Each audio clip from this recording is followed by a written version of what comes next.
e o pecado que tão de perto nos rodeia, e corramos com paciência a carreira que nos está proposta, olhando para Jesus, autor e consumador da nossa fé, o qual, pelo gozo que lhe estava proposto, suportou a cruz, desprezando a afronta, e assentou-se à destra do trono de Deus.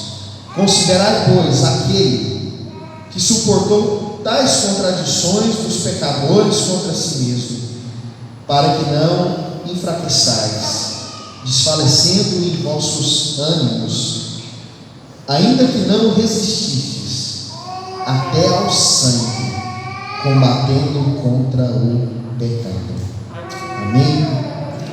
Pai, estamos aqui nessa noite para ouvir da Tua palavra, dos Teus mandamentos. Fala conosco, ó Deus, fala com a Tua igreja aqui na Vila Bandeirantes. O Espírito Santo esteja nos revestindo da Sua palavra, falando dentro da nossa alma, Deus, para que possamos ouvir Sua voz e viver a Tua palavra, viver, Senhor, intensamente no poder do Espírito Santo, em nome de Jesus. Amém. Amém. Os irmãos podem se assentar. Glória a Deus. Meus queridos e amados irmãos, que bênção estarmos aqui hoje, sentindo a presença de Deus mais uma vez no nosso meio. E nós queremos, nessa oportunidade, poder falar daquilo que talvez seja a doutrina mais difícil da palavra de Deus, quando nós a lemos, que é sobre o pecado. Quando nós falamos sobre o pecado, é uma doutrina muito difícil de falar, porque estamos falando de nós mesmos. Nós somos pecadores. Martinho Lutero não aceitava os méritos que as pessoas estavam pondo sobre ele, dizia: pecador é o meu nome, meu sobrenome é pecador. Nós somos pecadores, e é tão difícil falar sobre isso, porque estamos expondo nossa alma diante da palavra de Deus. Mas Deus promete a cura quando expomos a nossa alma diante da palavra dele. Quando veio a luz, as trevas, muitas pessoas que estavam vendo as trevas fugiram da luz, mataram a luz, mas aqueles que se exporam diante da luz foram curados, foram transformados, foram mudados para a glória de Deus. O texto que nós lemos nessa noite em Hebreus, uma carta que nós não sabemos o seu autor, ele diz que nós devemos deixar o pecado que tão de perto nos rodeia e correr com paciência, porque enquanto estamos nessa vida, o pecado continua nos rodeando.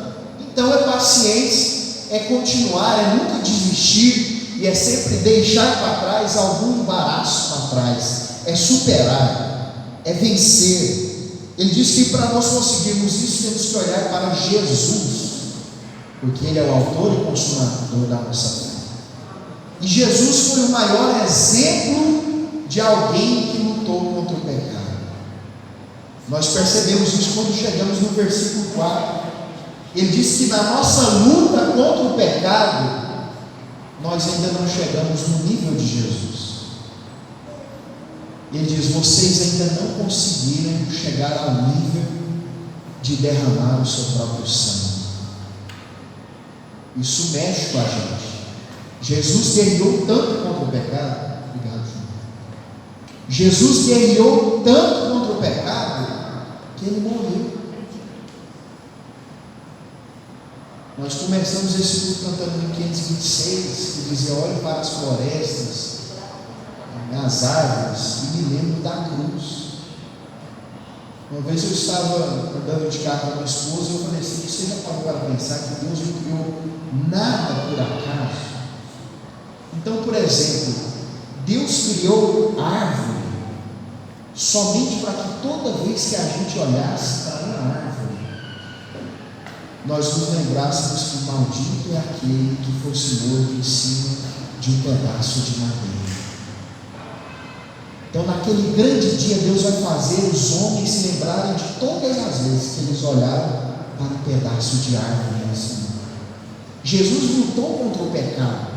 O autor de Hebreus diz: ele lutou ao ponto de perder o sangue dele. Ele morreu na cruz. Não foram os pregos que mataram Jesus. Não foram aqueles soldados que mataram Jesus. O que matou Jesus foi o pecado. O pecado matou Jesus. Nós não chegamos nesse nível, mas se nós continuarmos olhando para Jesus, nós vamos deixar o pecado que tão de perto tenta nos rodear e nos seduzir, e nós vamos conseguir marchar e vamos vencer de fé em fé, de glória em glória. Cada dia mais vamos deixar. O nosso sangue não muda nada. Sangue de pecadores como nós não muda coisa nenhuma, mas o sangue de Jesus foi derramado para matar o pecado, e naquela cruz ele matou a morte. Era a morte da morte na morte do Senhor Jesus Cristo. É como aquele filme que você assiste. Esses dias eu estava vendo um filme aí, aquele personagem diz para o outro: você já perdeu, já te venci há 2 minutos atrás. Ele era um personagem tão invencível que ele diz para o seu inimigo, ele diz: você perdeu, eu já te venci há 2 minutos atrás.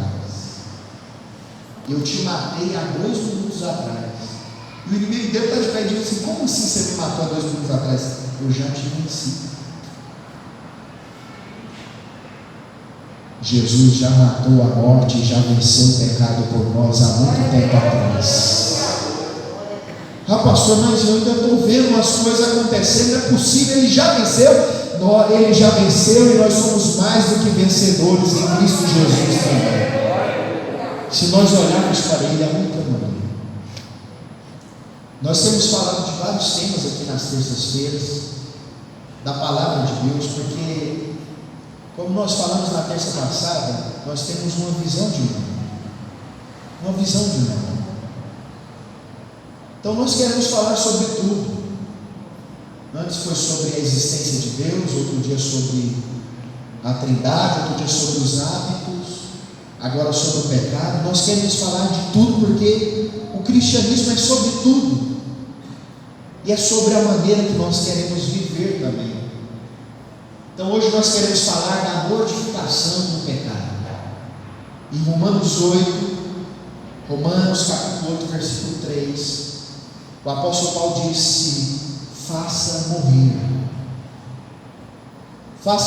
as obras da carne, as obras do pecado no corpo. Se vocês fizerem morrer as obras da carne, então vocês vão viver para sempre. Ele estava falando sobre mortificação.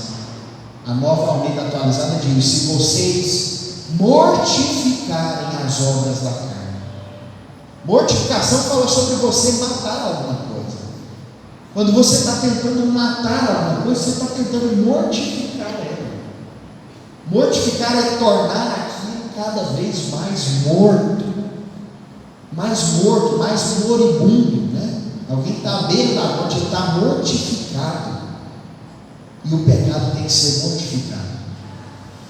Gálatas 5 diz que aqueles que nasceram para Cristo já crucificaram o pecado e as suas paixões. Quando o homem subia naquela cruz, ele sabia que ele nunca mais ia voltar vivo dali. Não tinha volta da cruz. Por isso mesmo Jesus não desceu da cruz também. Aquele era um caminho sem volta. A crucificação era uma das piores penas de morte na antiguidade.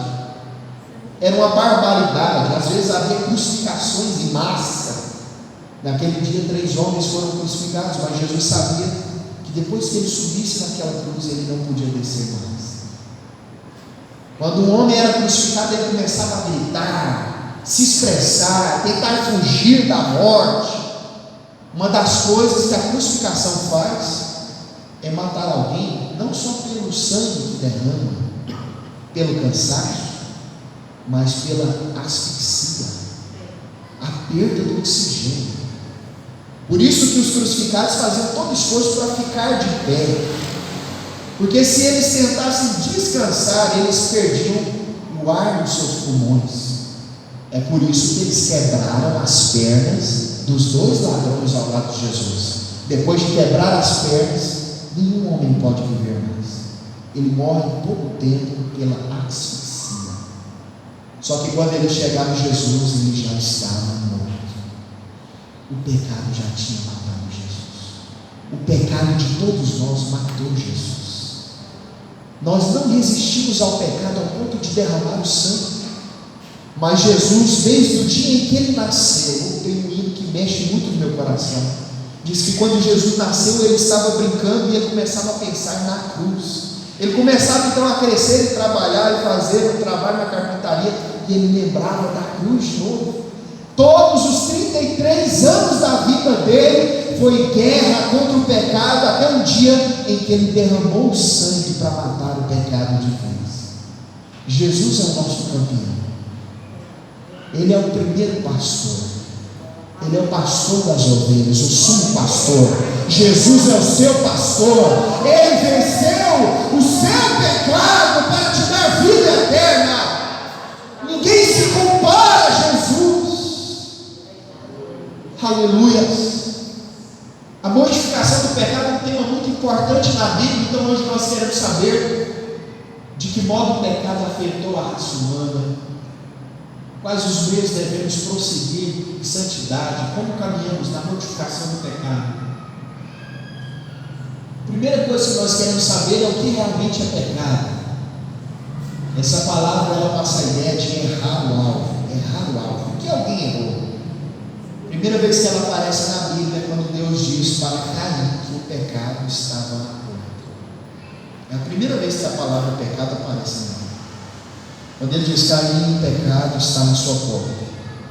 Mas é sua responsabilidade dominar o pecado, mortificar o pecado, lutar contra ele. Você tem que lutar contra o pecado. Pastor, a carne é fraca, mas o pecado não é vitamina não, meu irmão. A carne é fraca, mas o pecado não é vitamina não. Vitamina é o poder do Espírito Santo na sua vida. É isso que te dá força para prosseguir. Nós queremos saber o que é o pecado então. Nós começamos pensando aqui sobre a origem do pecado. O pecado não começou em Gênesis 4, quando Caim mata Abel. Não começou ali. E nós temos motivos para acreditar que o pecado também não começou lá em Gênesis 3 também, na queda do Éden. O pecado é uma coisa que começou há muito tempo atrás. E é por isso que eu coloquei essa pergunta sobre o quanto nós podemos saber do passado dos seres celestiais.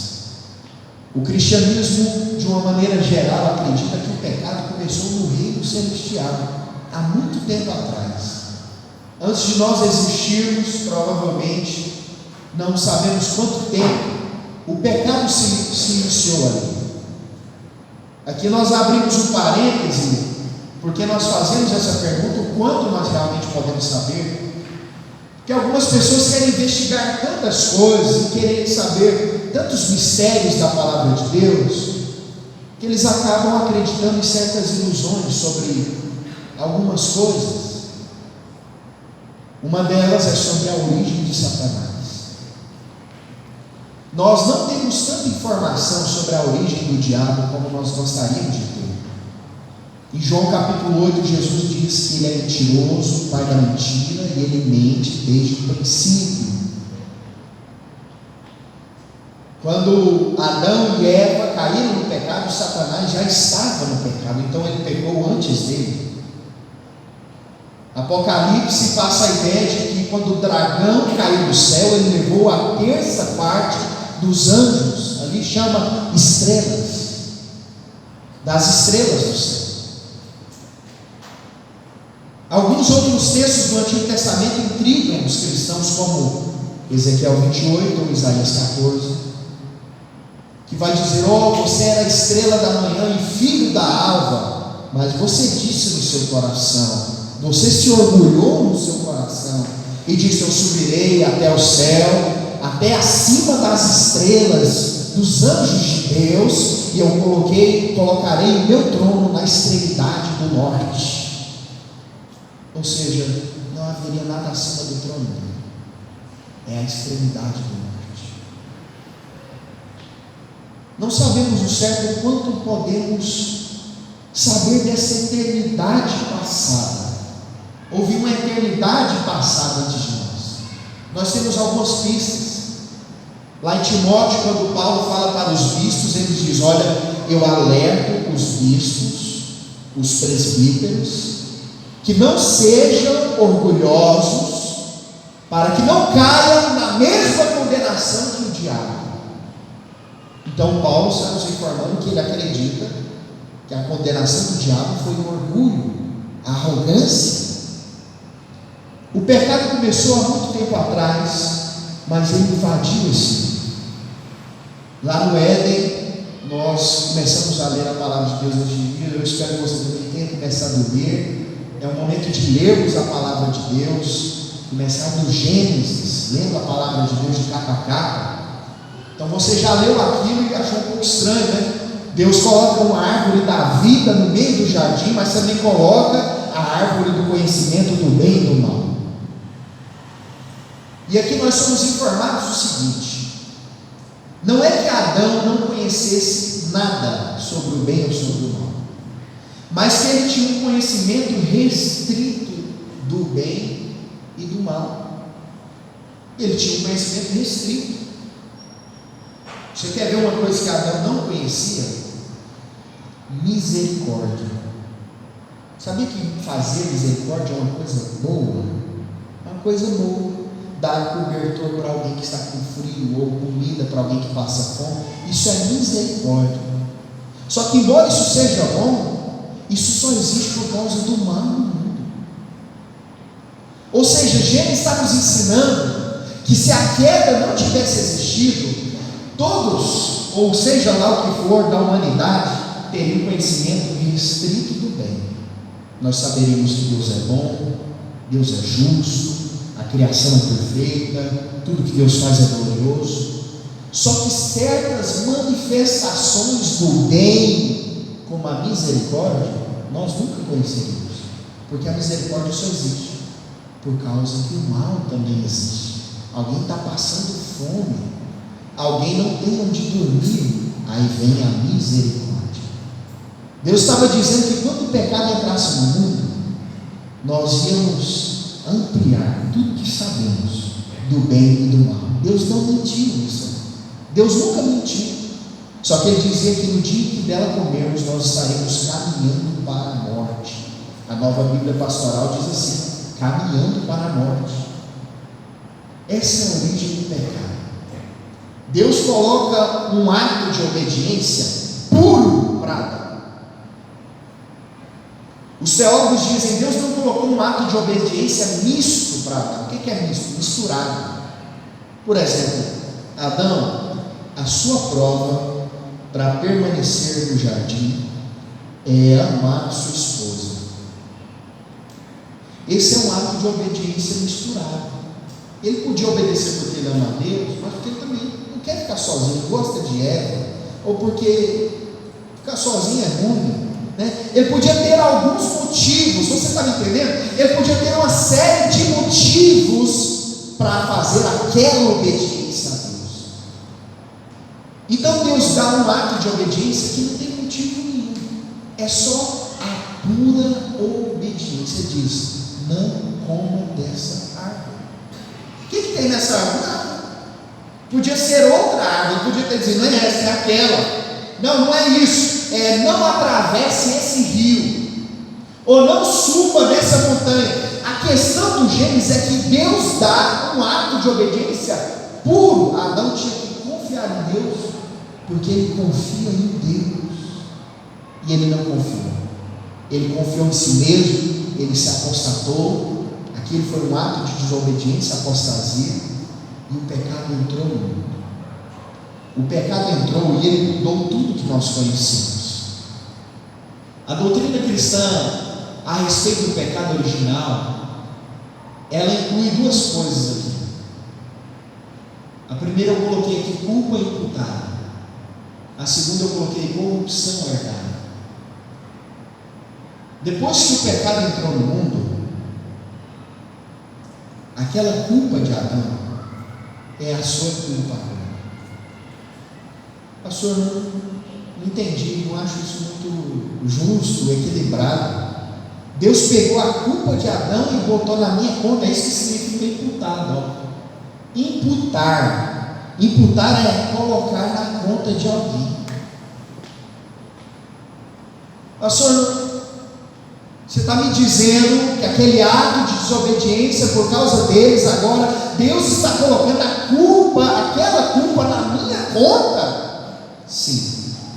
Lá em Romanos capítulo 5, o apóstolo Paulo diz que aquele pecado original, ele foi imputado na nossa conta. A morte de Adão passou a ser a nossa morte, e todos aqueles que têm umbigo estão caminhando para a morte. Ainda não acabou. Tem outra coisa que é imputada na nossa conta. Quando você levanta as mãos e aceita Jesus, você pode ser o pior pecador, mas Ele coloca a justiça de Jesus na sua conta. É assim que Deus trabalha. Ele não te pediu para concordar com isso, Ele falou para você aceitar. Essa é a verdade. Essa é a maneira soberana de Deus educar, levar e salvar a humanidade. A culpa de Adão é imputada na conta das pessoas, de todos os seus descendentes. Isso é algo que nós chamamos de federalidade, federação. Adão é nosso cabeça federal. É como se toda pessoa que nascesse depois de Adão, ele levantasse uma plaquinha para Deus. Deus, Adão me representa. É isso que Paulo diz em Romanos 5. É como se todo ser humano, desde a hora que nasce, ele já é culpado, porque ele está levantando uma plaquinha para Deus, dizendo: Deus, quem me representa é Adão. Já viu essas pessoas que vai na porta do Congresso, rabisca uma placa e diz: fulano me representa? Desde o dia em que eu e você nascemos, nós estamos dizendo que Adão nos representa. Nós dizemos isso todo dia, em tudo que a gente faz. Mas naquele dia que nós levantamos Jesus, nós abaixamos essa placa, jogamos ela fora, pegamos outra e escrevemos para Deus ver: Deus, Jesus me representa. E aí Ele colocou a justiça de Jesus na nossa conta. Lá em Gênesis 15, a palavra do Senhor diz: Abraão acreditou em Deus, e Deus colocou justiça na conta dele. Diz assim: Deus imputou justiça em Adão, porque ele acreditou em Deus. Abraão jogou aquela placa fora e disse: Deus, quem me representa é o Senhor, é a sua lei, é a sua misericórdia, é o seu Messias. Quando Abraão levantou aquela placa, Gênesis 15 diz: ele creu em Deus, e Deus lhe imputou isso como justiça. Ou você aceita que a culpa imputada existe, ou você perde a sua salvação. Porque a justiça de Jesus não foi você que fez. Você morreu na cruz, você viveu 33 anos obediente a Deus daquele jeito. Quem fez isso? Ele. Agora você não acha ruim, né? Não, eu quero a justiça dele, eu quero. Tem que querer mesmo. A justiça de Cristo é a única coisa que pode nos salvar. Lutero diz: Senhor Jesus, você tomou de mim aquilo que eu era e me deu aquilo que eu não sou. Justo, eu sou justo em nome do Senhor Jesus. Agora eu sou justo, porque a justiça de Deus está na minha conta. A justiça de Jesus. O pecado é sobre a culpa imputada. É por isso que ninguém pode se salvar. Porque por mais que eles sigam uma religião, a culpa de Adão está na conta dele. E a corrupção de Adão foi herdada. São os efeitos do pecado. Existem efeitos práticos do pecado. É aquilo que a gente tira de alguém, é aquilo que a gente mexe, é aquilo que a gente fala, é aquilo que a gente provoca. Mas também existem os efeitos mentais do pecado. Efeitos noéticos do pecado. O noético no grego era a mente. Você já parou para pensar que o pecado afetou a humanidade de uma maneira tão assustadora assim? A santificação começa nos pensamentos. Não começa no que a gente está praticando, não. Começa no entendimento. Lá em Colossenses 3,10, em Efésios 4,24, Paulo vai dizer: quando Jesus começou a renovar a imagem de Deus em nós, Ele fez isso através da sabedoria e do conhecimento. Ele mudou a nossa mente. Arrependimento lá no grego é mudança de mente. O pecado, ele começa afetando de dentro para fora, não é de fora para dentro. Ele corrompeu a mente da humanidade. São os efeitos noéticos do pecado. Algumas pessoas vão tão longe nisso quanto elas puderem. Por exemplo, alguns acreditam que não existiriam erros de matemática se nós não tivéssemos pecado. Nós fomos criados para ser perfeitos e nós não somos perfeitos mais. A resposta para o problema do mal no mundo começa quando alguém te para na rua e diz: por que o mal existe no mundo? Aí você diz: nem sempre existe. Começou a existir. Esse mundo que agora é normal, na verdade ele é anormal. O pecado se esparramou pelas coisas que o homem pratica, pelas coisas que ele pensa, mas também se esparramou de uma maneira geral pela criação, de modo que diz que a criação geme. E agora algumas coisas começam a assustar a gente. Quando Noé vai levar os animais para a arca, antes da lei de Moisés, Deus diz: Noé, existem alguns animais que são impuros. O que é isso? Alguns deles são impuros. O pecado afetou não só a raça humana, mas os animais, a criação e todas as coisas.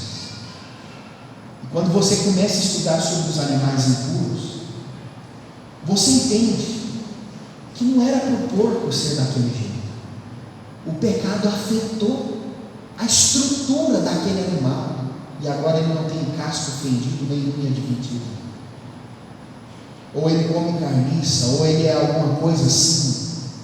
Eles não podiam comer baleias. Havia uma ordem estrutural na criação. Então nós começamos a pensar como esses animais eram. Como eles eram.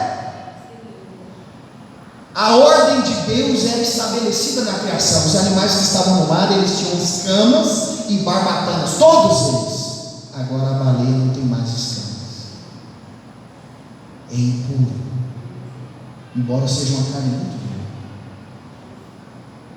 Havia a ordem de Deus também. Todos os animais, todos eles tinham casco fendido e unha dividida. Agora não, o porco não é assim. Ou as aves do céu, elas comiam determinadas coisas. Agora não, o urubu come carniça, o avestruz não voa. As aves foram criadas para voar. O avestruz é um animal impuro, ele não voa. Nós não sabemos que jeito que era criação. Isso mexe com a gente. É por isso que lá em Romanos 1, Paulo vai dizer: a criação geme por causa do pecado. A vaidade submeteu a criação, e ela está aguardando a manifestação dos filhos de Deus para tirar tudo isso. Lá em Atos 10, Pedro vê um lençol descer com todos aqueles animais impuros, e aí ele escuta uma voz dizendo: Pedro, mata e come. Ele disse: eu não posso comer esses animais, eles são impuros, eles não são o que eles eram, eu não posso comer isso. Ele diz: agora você pode. Não diga que é impuro aquilo que Deus já purificou. Quando Jesus Cristo matou o pecado na cruz, Ele começou a nova criação. E agora nós estamos guardados em Jesus Cristo. Nós somos guardados em Jesus Cristo de toda impureza. É por isso que eu posso comer carne de porco e não ser impuro, porque tudo que é rendido com a palavra e com ações de graça se torna puro diante de Deus. Agora imagine a lama do pecado que está nesse mundo. Apocalipse 14 diz que o impuro se purifique mais, que o imundo se torne mais imundo. Eles não têm salvação, eles não têm chance, e de fora ficarão os ladrões, os feiticeiros e todos os impuros.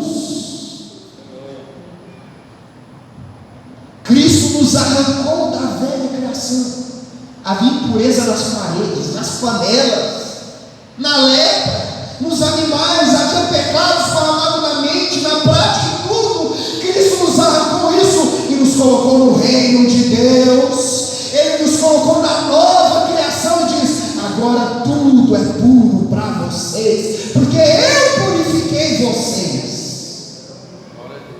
Essa é a nova vida de Jesus. A criação foi afetada pelo pecado. Aqui eu queria falar alguma questão sobre o corpo. Quando nós estamos falando sobre o pecado, nós imediatamente começamos a pensar no corpo. O corpo morre. A carne, essa é a palavra da Bíblia: carne, corpo. A guerra contra o pecado é entre o espírito e a carne, que Paulo diz em Romanos 7. Agostinho, um dos pais da igreja, diz: o espírito não se opõe à carne pelo ódio, mas para conservar sua superioridade, porque quanto mais quer tê-la submissa, tanto mais a ama. Tampouco a carne resiste ao espírito levada por ódio, mas devido à força do mau hábito, que enraizado pela herança dos pais, desenvolveu-se segundo a lei da natureza. Quando alguns dizem que preferiram viver sem corpo, enganam-se inteiramente, porque não é seu corpo, mas a corrupção corporal e seu pesado fardo que eles odeiam. Assim, o que eles quereriam, sem dúvida, não é ficar sem corpo, mas ter um corruptível.